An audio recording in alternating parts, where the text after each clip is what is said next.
자, 오늘도 지난주에 이어서 오병이어의 말씀 우리 함께 다시금 묵상합니다.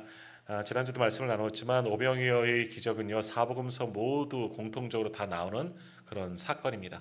예수님의 모든 일대기가 복음서 모두에 기록된 것은 아니고요, 마태가 보는 기록한 관점, 마가가 보는 관점, 누가가 보는 관점, 요한이 보는 관점에서 어느 것에 더 중심하여 보느냐에 따라서 기록된 말씀들이 조금은 다를 수가 있네요. 틀린 게 아니고요, 빠진 것도 아니고요, 좀 더 중시 여기게 그렇게 되어져 있다는 거죠. 그러나 이 오병이어의 사건은 모든 복음서에 다 기록되어졌다는 것은 그만큼 이 사건이 중요한 사건이고, 이 사건을 통해서 또 다른 하나님의 하시는 놀라운 일들, 또 예수를 그리스도에서 나타나는 그런 이적을 그리고 교훈을 우리에게 주시고자 이 말씀이 다 기록되어졌다 하는 거죠. 그래서 지난주에는 이 말씀의 배경적인 이야기를 어찌 보면 했습니다. 상황이 어떻게 일어나느냐, 많은 사람들이 우리 지지난주에 봤던 것처럼 큰 무리가 예수님을 따릅니다. 가는 곳마다 예수님에게는 큰 무리가 따르죠. 예수님이 행하시는 말씀, 행하신 놀라운 이적들, 그것들을 보고 하나님이 하신 일들을 바라보면서 예수님 주변에는 항상 많은 사람이 있게 되었고, 또 예수님께서 산에 오르사, 오늘 읽은 3절 말씀에 그러죠. 제자들과 앉으시니 유대인에 많은 사람들이 모여들게 되었다. 큰 무리가 모이게 되었다. 그래서 그 무리가 얼마냐? 오늘 본문에는 5천 명 나오지만 마태복음의 말씀에 보면 남자만 5천 명이죠. 남녀노소 전부 합치면 한 10,000명이 정도, 그보다 훨씬 더 많을 수도 있는 아주 엄청난 사람들이 모여 있다는 겁니다. 우리가 10,000명, 10,000명이다 그렇게 볼 수 있지만 굉장히 많은 당대의 사람들이 모인 겁니다. 예수님이 가는 곳마다 그렇게 많은 사람들이 모였고, 주님은 그 사람들을 긍휼히 여기시면서 뭐라고 하십니까? 너희가 먹을 것을 주어라. 너희가 떡을 사서 이 사람들을 먹이라. 요한복음에 그렇게 나오지만 마태복음이나 마가복음 보면 너희가 먹을 것을 주어라, 제자들에게 명령을 하시죠. 그때 어떤 이야기 있었습니까? 빌립이 200데나리온의 떡이 있어도 부족합니다. 우리로 말하면 수천만이 있어도 부족합니다. 그러니까 할 수 없다 하는 그런 이야기죠. 그러니까 그것은 빌립을 시험코자 하시니라, 그런 말씀이 있죠. 제자들의 믿음을 시험코자 이 일들을 주님께서 하셨다. 하실 어떤 일들, 6절에 보시는 것처럼 친히 주시면 하실 계획이 있으시지만 제자들의 믿음을 시험하고자 이 일들을 하셨다 하는 것이고, 그때 누가 어린아이를 데려오죠? 안드레도 여러 가지로 생각해 볼 수 있지만 이것밖에 없어요 하고 이야기하는 수도 있지만, 그래도 이 아이가 가진 것이라면 주님 손에 가면 무언가 하실 수는 있지 않을까.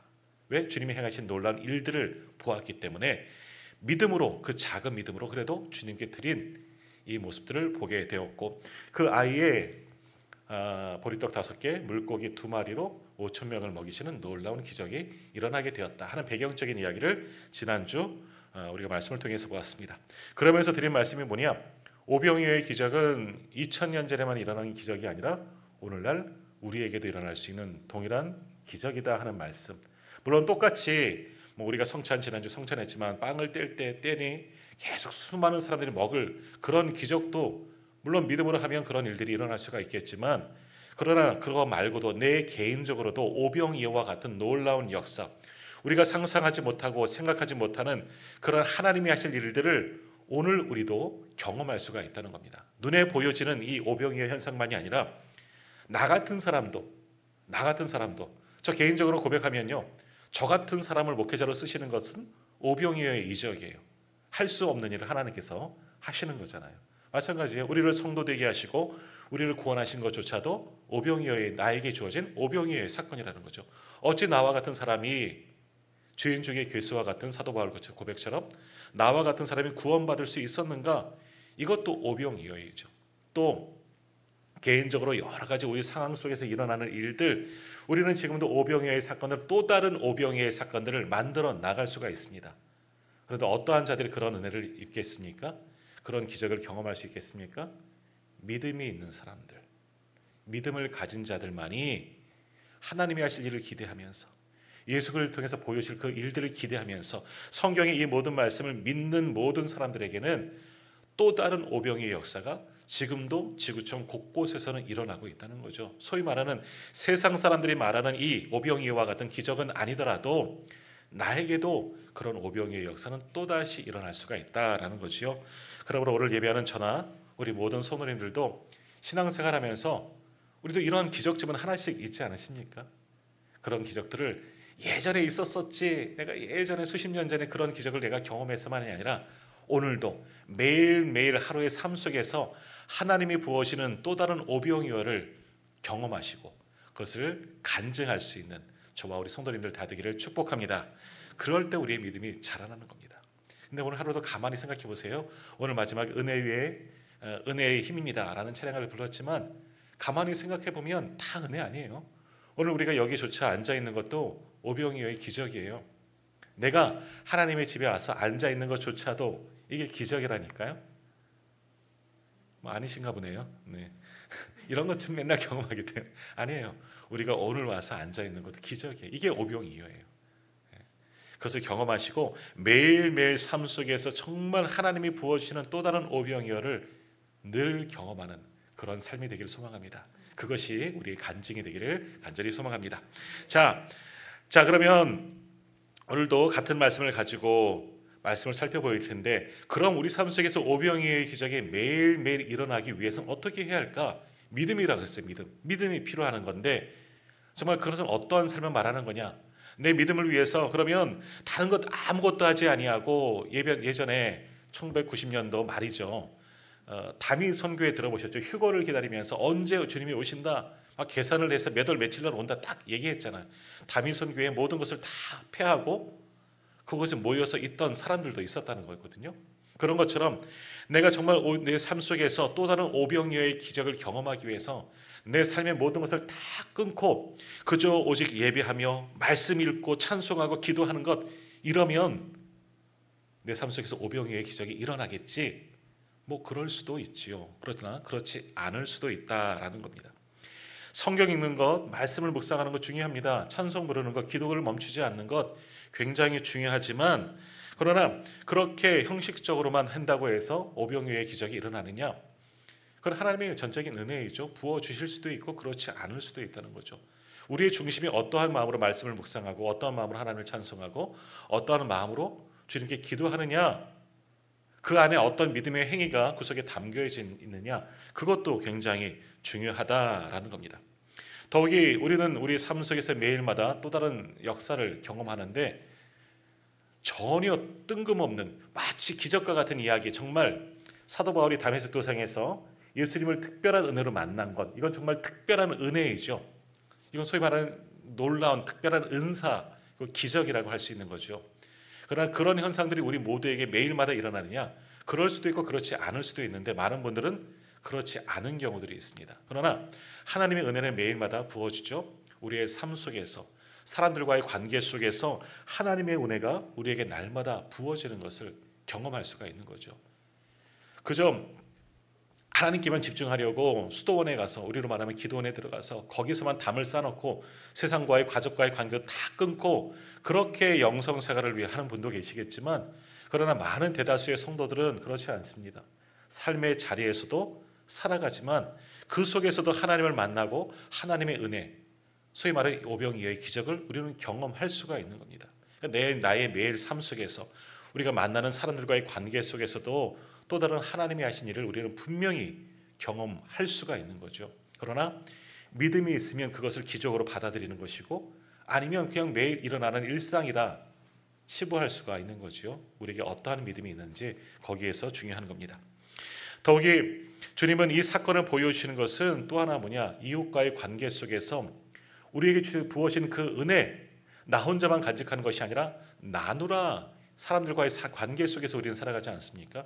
세상 속에서 우리가 살아간다는 것은 나 혼자만 살아가는 것이 아니라 많은 사람들과의 관계 속에 살아가기 때문에 그들에게도 우리의 믿음, 우리가 받은 은혜를 나누며 영향력을 끼치는 그런 삶을 살아가야 하는 것이 오병이어의 경험을 한 자들이 살아가는 방법이라 할 수가 있는 겁니다. 다시 말하면 우리는 나의 삶 속에서 많은 이웃들을 섬기며, 주님께 받은 은혜예요. 내 힘으로가 아니라 주님께 받은 은혜로 섬기는 삶을 살아가야 한다 하는 겁니다. 자, 그럼 우리가 섬겨야 할 그런 이웃들, 그런 사람들은 누구겠습니까? 마태복음 25장 40절에 보면 주님께서 이런 말씀을 주셨습니다. 내가 진실로 너희에게 이르노니 너희가 여기 내 형제 중에 지극히 작은 자 하나에게 한 것이 곧 내게 한 것이니라. 말씀.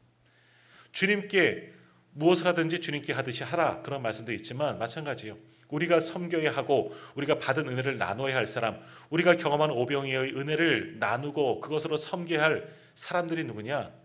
바로 지극히 작은 한 사람이다라는 겁니다. 도울 만한 대상들이 우리에게도 있다라는 거죠. 자, 그런데 이 지극히 작은 자 하나, 이거를 너무 오해해서는 안 됩니다. 지극히 작은 자 하나를 섬기라 하니까 어떤 생각 드십니까? 소위 말하는 사회 소외된 사람들, 또 불쌍한 사람들, 노숙자와 같은 그런 사람들, 연약한 사람들, 이런 분들을 많이 생각할 거예요. 소위 경제적으로 많이 궁핍한 사람들이 지극히 작은 자 아닌가, 그러한 생각들을 우리가 해볼 수 있다는 거죠. 그러나 그렇지 않습니다. 그런 사람들도 우리가 섬겨야 할 대상이지만 그들만이 아닐 수도 있다 하는 겁니다. 자, 우리 전통적인 우리 한국인들의 사상 속에는 유교 사상의 전통부터 배워져 나와 있습니다. 유교에서 강조하는 것들이 뭐가 있을까요? 효, 충, 효, 예, 인, 의, 지신, 다 내일 수능인데 이런 것들을 시험 볼 때 다 배우셨잖아요. 가장 유교에서 중요시하는 것 중에 하나가 예입니다. 예절이라고 표현할 수가 있죠. 예는 뭡니까? 섬기는 겁니다. 섬기는 것. 예수님의 말씀도 섬기라 하는 것이지만 우리 전통적인 유교 사상에서도 중시 여기는 것이 예, 그것을 한마디로 섬김이라 할 수가 있죠.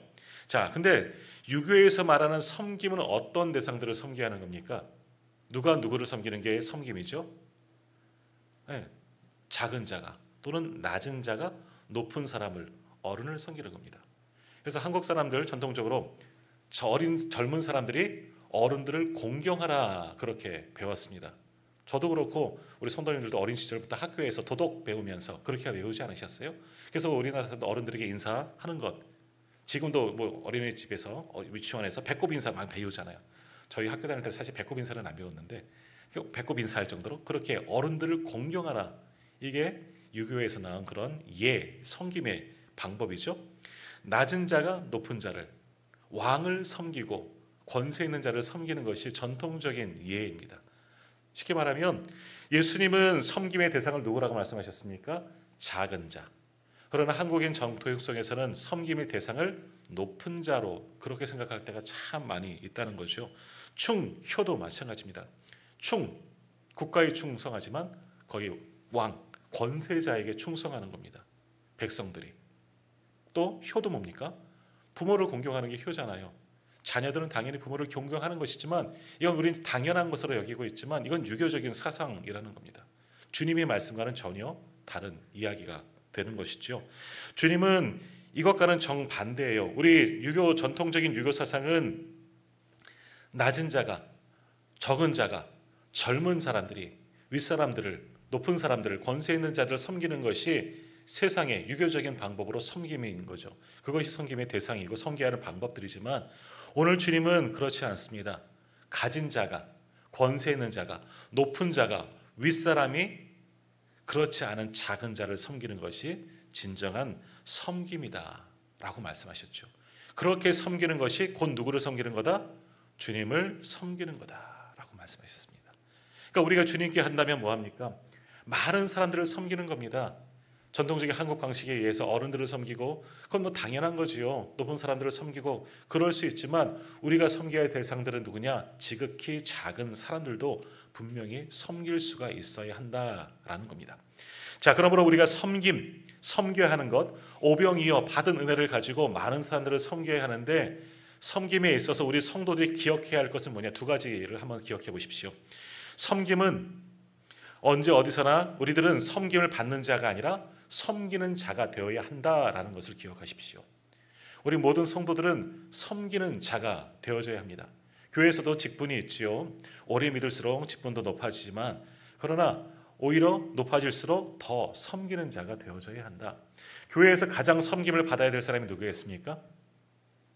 목회자요? 목회자도 좋지만 누구겠습니까? 새 가족이 되어지는 거예요. 그래서 새 가족들을 섬기는 겁니다. 그래서 어떤 교회들은 그렇잖아요. 오래되신 분들이 좀 소외감을 느끼는 경우들이 있어요. 새 가족들, 우리 목사님은, 우리 장로님들은 왜 새 가족들만 그렇게 이뻐하실까? 그게 주님의 말씀이거든요. 우리가 다 핸드폰 가지고 계시잖아요. 통신사들 보면 핸드폰도 신규 가입하는 사람들에게 혜택이 굉장히 많아요. 근데 오랫동안 저도 한 통신사를 오랫동안 쓰고 있지만 별로 혜택 받는 게 없는 것 같아요. 뭐 쿠폰도 주고 하긴 하는데 다 필요 없어요. 그 쿠폰은 사실 필요가 없거든요. 근데 신규로 가입하면 뭘 주고 뭐 한다고. 왜 신규 가입만, 그럼 계속 신규 가입만 할까? 그런 생각도 한번 해보게 됩니다. 자, 그러게 교회도 적용되는 겁니다. 교회에서도 오면 섬김의 대상은 지극히 작은 자, 믿음이 연약한 자가 섬김의 대상이 되어져야 하는 거죠. 온 교우가 그들을 섬깁니다. 초점이 거기에 맞춰져 있죠. 왜? 연약하기 때문에. 우리가 아기들을 돌보는 것처럼 우리들도 섬김의 대상이 가장 작은 사람이 되어져야 하는 겁니다. 그러면 우리 같은 사람들은, 오래 믿은 사람들은, 중직자들은 때로는 소외감을 느끼는 경우가 있다는 거죠. 그러나 그럴 필요가 없다는 거예요. 왜냐하면 우리는 다 섬기는 자가 되어져야 하는 것이기 때문에. 그러므로 내가 오래 믿을수록 내 직분이 더 크다 작다 말할 수는 없지만 내가 더 중직자일수록, 더 신앙의 연조가 깊을수록 더 연약한 자를, 더 적은 자를 섬기는 것이 주님의 가르침이다. 그러니까 모두 우리는 섬기는 자가 되어져야 한다라는 겁니다. 자, 또 하나 우리가 생각해야 할 것은 섬겨야 할 자는 항상 동일한 사람만이 아니라는 거예요. 항상 그 사람만 섬겨야 하느냐? 아니에요. 또 다른 섬김의 대상을 분명히 찾아야 한다라는 겁니다. 예를 들어서 새 가족이 왔습니다. 그 사람을 섬겨야죠. 우리 모든 교우들이 그 사람을 집중하고 섬기고 잘 돌봐주고 믿음이 자라도록 잘 섬겨줘야 하는데, 그 사람이 1년 되고 2년 되고 10년 되었는데 계속해서 그 사람만 섬겨야 됩니까? 아니겠죠. 이제는 또 다른 섬길 자를 찾습니다. 그리고 마찬가지로 이 사람도 이제 10년 정도 되었다고 생각해 봅시다. 그 사람은 왜 나를 안 섬겨주시? 서운할까요? 아니에요. 그 사람도 이제 믿음 생활을 했다면 이제는 나는 섬김의 대상이 아니라 나도 섬겨야 할 사람이 되어져야 하는 거예요. 또 다른 누군가를 섬겨야 한다라는 겁니다. 누가복음 10장에 나와 우리가 잘 아는 선한 사마리아인의 비유가 나옵니다. 잘 아시는 것처럼 어떤 강도 만난 사람이 죽어가고 있죠. 피투성이가 돼서 제사장과 레위는 그냥 지나쳐 갔습니다. 왜 지나쳐 갔느냐? 여러 가지 율법적인 것도 있겠지만 섬김의 대상이 아니다라는 거지요. 오늘 말씀에 적용해 보면. 그러나 유대인이 인간조차 인간으로 취급하지 않은 사마리아인은 그 죽어져가는 사람을 보고 섬김의 대상, 지극히 작은 자로 여겼다는 겁니다. 그래서 그에게 다가가서 할 수 있는 대로 기름을 부어주고 응급처치를 하고 주막으로 옮겨서 그를 잘 돌보아줘라. 더 들어간 거 있으면 내가 이를 돕겠다 이야기합니다. 사마리아 사람들은 바로 그 사마리아인은 예수님의 말씀을 실천하는 사람이죠. 지극히 작은 자를 찾아서 그에게 다가가서 그를 섬겨 주었습니다. 원래는 반대의 입장이에요. 이 사람이 강도 만나지 않았으면 오히려 사마리아 사람의 섬김을 받을 대상이 될 수가 있죠. 왜냐하면 유대인에 비해서 자기는 부족한 사람이기 때문에, 당시 관습적으로 보면, 풍토에 보면. 그러나 반대가 된 겁니다. 지극히 개처럼 취급하는 사마리아인이 섬겨야 오히려 큰 사람, 유대인들을 섬겼다는 거죠. 이 사람도 지극히 지금은 작은 자가 되었기 때문에. 자, 주님께서 그 사마리아의 비유를 말씀하시면 너희도 이렇게 하여라. 너희도 너희 이웃들에게 이렇게 하여라 말씀하고 있습니다. 마찬가지로 사마리아인도 지금은 이 강도 만난 자를 또 치유하겠지만, 그를 섬겨 주겠지만, 이 사람은요 계속해서 그 사람만 섬기는 것이 아니라 그 사람이 나았다면, 돌아왔더니 그 사람이 건강을 회복하였다면 이제는 또 다른 사람, 섬김의 대상을 찾아 그 선한 사마리아인은 또 다른 사람에게로 섬기려고 나아갔을 것이다 라는 겁니다. 그러니까 오늘 우리도 마찬가지예요. 우리가 섬겨야 할 대상, 우리 교회도 마찬가지로 섬겨야 할 대상이 한 곳에만, 하나에만 집중해서는 안 된다는 거죠. 섬김의 대상, 그 사람이 섬겨서 어느 정도 믿음이 자라나고 어느 정도 위기가 극복되어졌다면 또 다른 섬김의 대상을 만들어야 된다는 거죠. 그리고 우리가 만일 내가 섬김을 받았다면, 내가 힘이 생기면, 조금 일어설 수 있으면 우리도 누군가를 섬길 수 있어야 한다라는 겁니다. 그것이 주님이 말씀하는 섬김이다라는 겁니다. 그로 오늘 예배하는 우리 모두는 이제는 섬김의 대상이 되어져야 합니다. 왜요? 오늘 찬양 불렀잖아요. 주님의 은혜를 받은 자들이기 때문에. 주님의 은혜를 받은 자들이기 때문에 이제는 우리는 섬겨야 하는 거예요. 그러니까 우리 이곳에 계신 분들은 대부분 다 중직자들이시잖아요. 중직자들은요 섬김의 대상이 되어져야 하는 거죠. 섬기는 사람들이 되어져야 되는 겁니다. 내가 섬김을 받지 못하였다고, 교회에서 나를 알아주지 않았다고 해서 서운해하고 불만을 가질 필요가 없이 나는 오히려 은혜를 받은 자고 주님께 부르심을 받은 자에게 오히려 더 섬기고, 많은 소외된 자, 많은 작은 자, 지극히 작은 자를 찾아서 섬기는 사람이 되어져야 한다. 이것이 우리 성도들의 모습이 되어져야 하고, 그것은 끊임없이 계속해서 섬기는 자가 되어져야 하는 겁니다. 이것이 우리 삶 속에서 오병이어의 역사를 실천하는 삶이 되는 겁니다. 그러면 우리를 통해서 또 다른 누군가가, 지극히 작은 누군가가 섬김을 받고, 또 그를 통해서 또 다른 섬김의 열매가 맺어지게 되고, 계속해서 마치 피라미드 조직처럼 계속해서 우리 한 사람의 섬김을 통해서 또 다른 섬김이 일어나고 또 다른 열매를 맺고 계속해서 열매를 맺는 겁니다. 내가 한 사람을 섬김을 통해서 그 사람도 받은 은혜를 나에게 갚을 필요가 없는 거예요. 또 다른 사람에게 섬김을 통해서 더 많은 사람들이 섬김을 받는 것, 이것이 우리 삶 속에서 나타날 수 있는 오병이어의 기적이다라는 겁니다. 이 일들을 우리가 해 나가야 하는 겁니다. 그러기 위해서 우리는 좀 더 성도의 교제도 마찬가지. 이게 다른 섬기는 겁니다. 서로를 섬기는 거죠.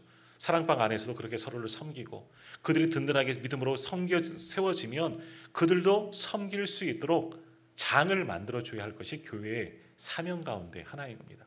그래서 우리 성도님들 제자훈련 받으셨잖아요. 제자훈련 왜 받았습니까? 섬기려고 받는 거예요.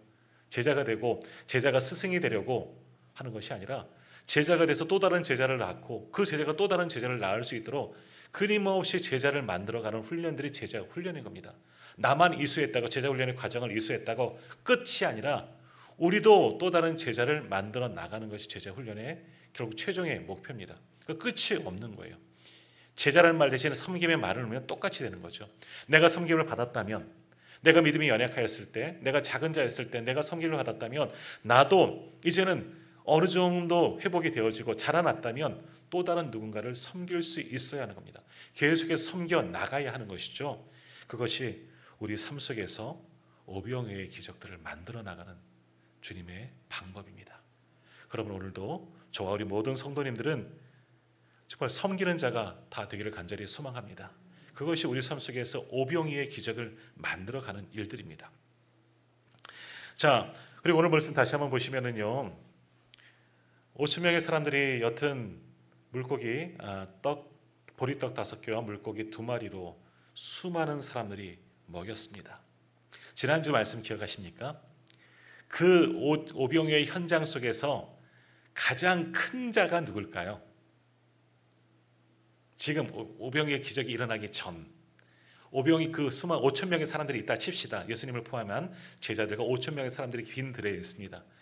자, 저녁 무렵 그곳에서 가장 큰 자가 누굽니까? 예수님 빼고. 네? 맞아요. 한 아이예요. 왜 그렇죠? 네, 먹을 거 가졌잖아요. 그거예요. 다른 사람들은 아무것도 없었어요.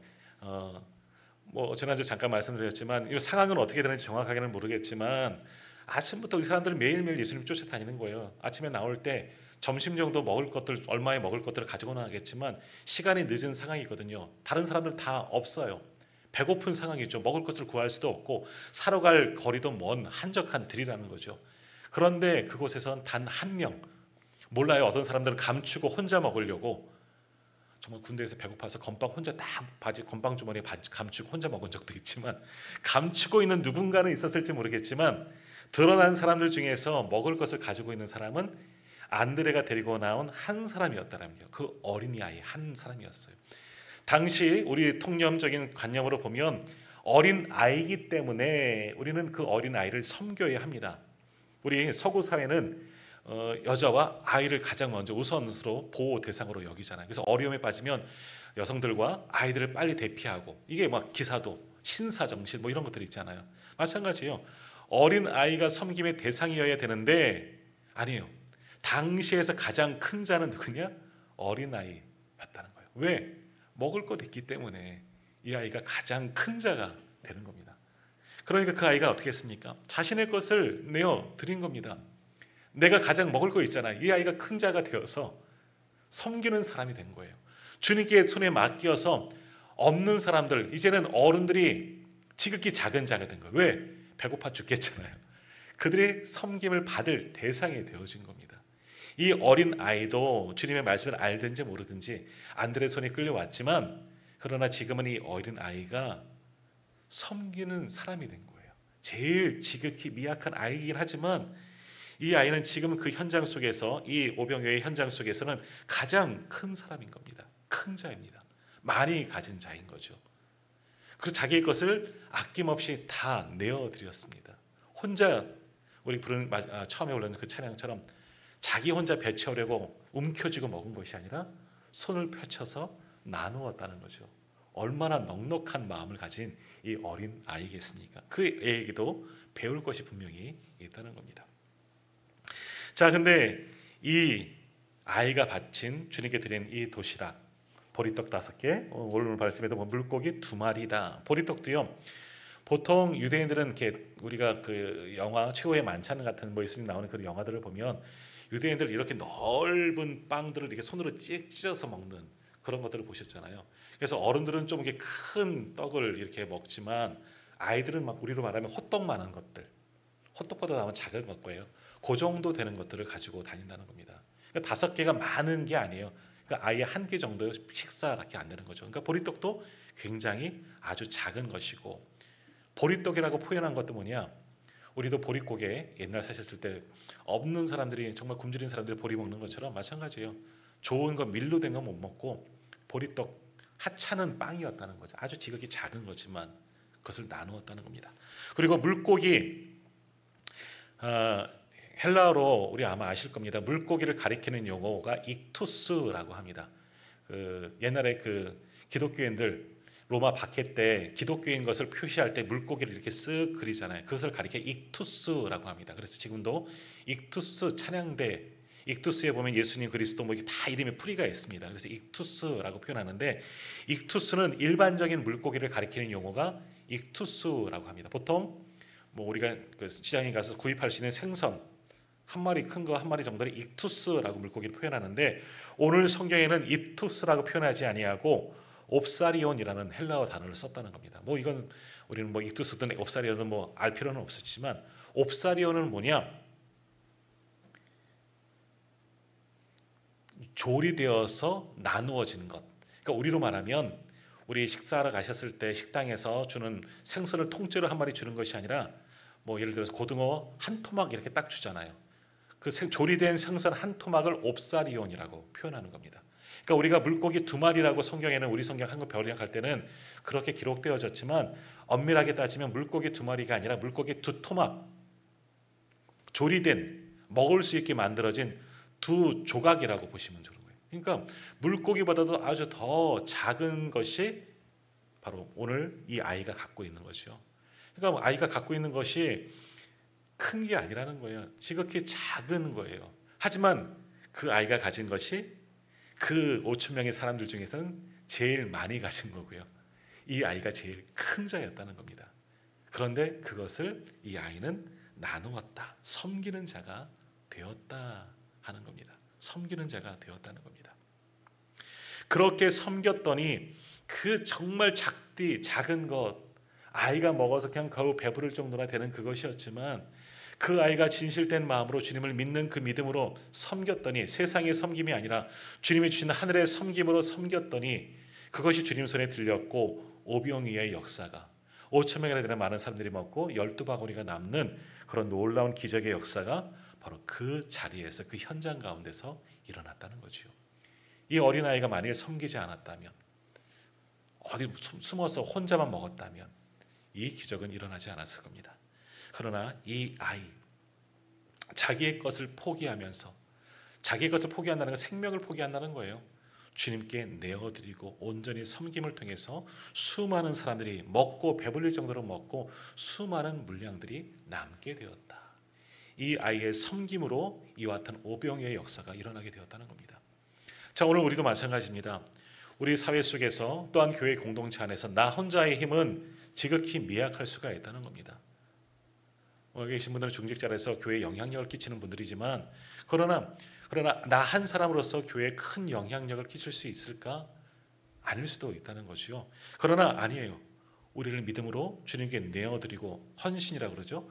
우리를 온전히 하나님께 헌신하면 나 한 사람을 통해서 또 다른 오병의 역사가 우리 교회 공동체 안에도 분명히 일어나게 된다는 겁니다.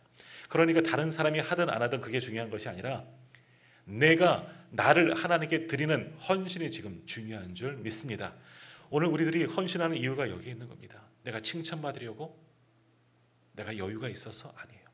나를 주님께 완전히 내어드리는 헌신할 때 주님은 나를 통해서 또 다른 오병의 역사를 이루어십니다. 우리가 함께 섬기고 있는 이 오늘의 교회 공동체를 위해서 하나님 나를 지금 사용하기를 원하십니다. 오늘 내가 우리 교회에서는 그런 자부심을 가집시오. 가장 많이 가진 자이다. 하나님은 지금 내가 필요하다. 주님께 나를 드리십시오. 나를 통해서 놀라운 또 다른 역사가 분명히 일어나게 될 줄 믿습니다. 자, 근데 오늘 보면 다음 주에도 이 말씀을 함께 나누게 할 터인데 12절 말씀 한번 같이 읽어볼까요? 12절 말씀 우리 한번 같이 읽겠습니다. 그들이 배부른 후에 예수께서 제자들에게 이르시되 남은 조각을 거두고 버리는 것이 없게 하라 하심으로. 아멘. 제가 다음 주에 한번 질문을 하겠습니다. 숙제를 드릴 텐데 왜 12바구니가 나왔을까?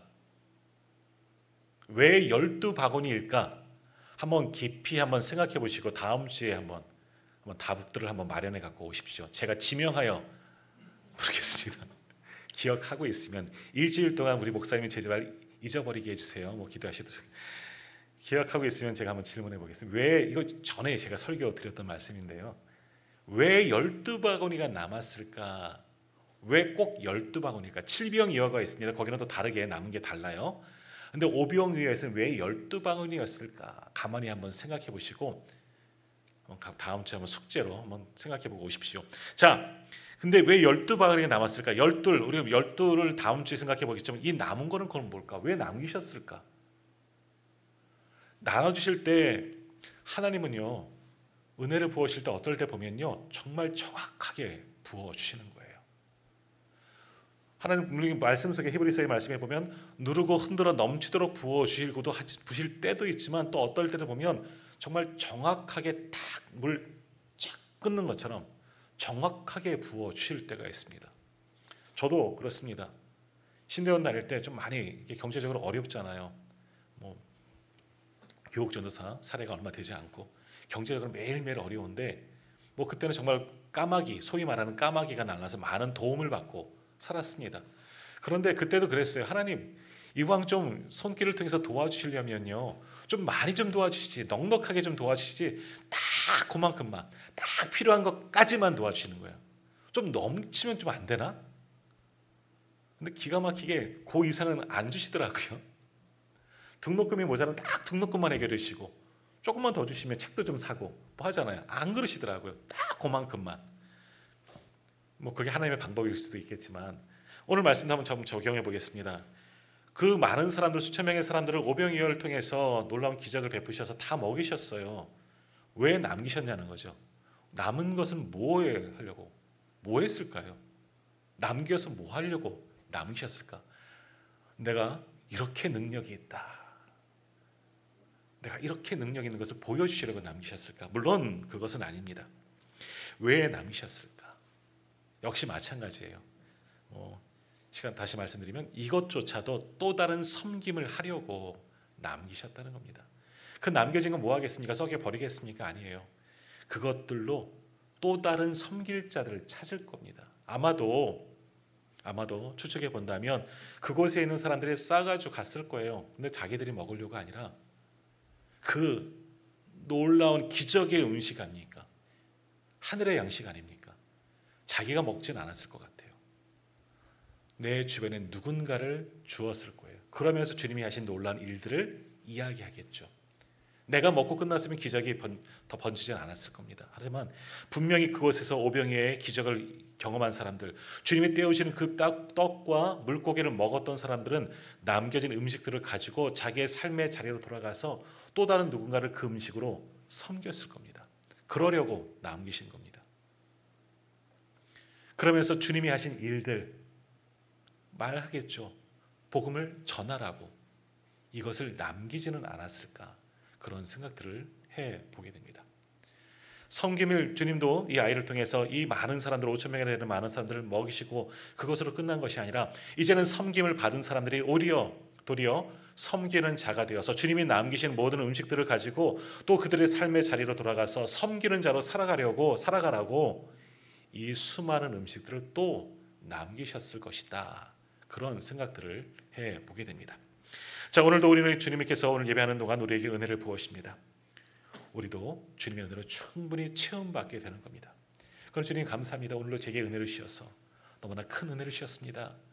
머무는 것이 아니면 머물러서는 안 되는 거지요. 나의 삶의 자리로 돌아가서 가정으로 일터로 또 나의 삶의 어느 영역이든지 돌아가셔서 받은 은혜로 또 누군가를 섬겨야 하는 겁니다. 이것이 그리스도인의 삶이 되어져야 하는 것이죠. 그것이 오병이어를 역사를 확장시키는 일인 줄 믿습니다. 그럼 오늘 예배하는 저와 우리 모든 성도님들은 이제 주님께서 주시는 그 오병이어로 나의 삶으로 돌아가셔서 믿지 않는 우리 식구들을 또 우리 이웃들을 나의 일터에서 만나는 모든 동료들과 만나는 모든 분들에게 주님께 받은 은혜를 나누며 그들을 섬기며 살아갈 수 있는 오병이어의 주인공들이 다 되기를 간절히 소망합니다. 우리 모든 성도님을 통해서 이 땅 가운데 정말 주님의 그 놀라운 이적과 기적과 그 은혜와 사랑이 넘쳐나게 되고 그를 통해서 바로 성도님을 통해서 많은 영혼들이 주님께 돌아오게 될 줄 믿습니다.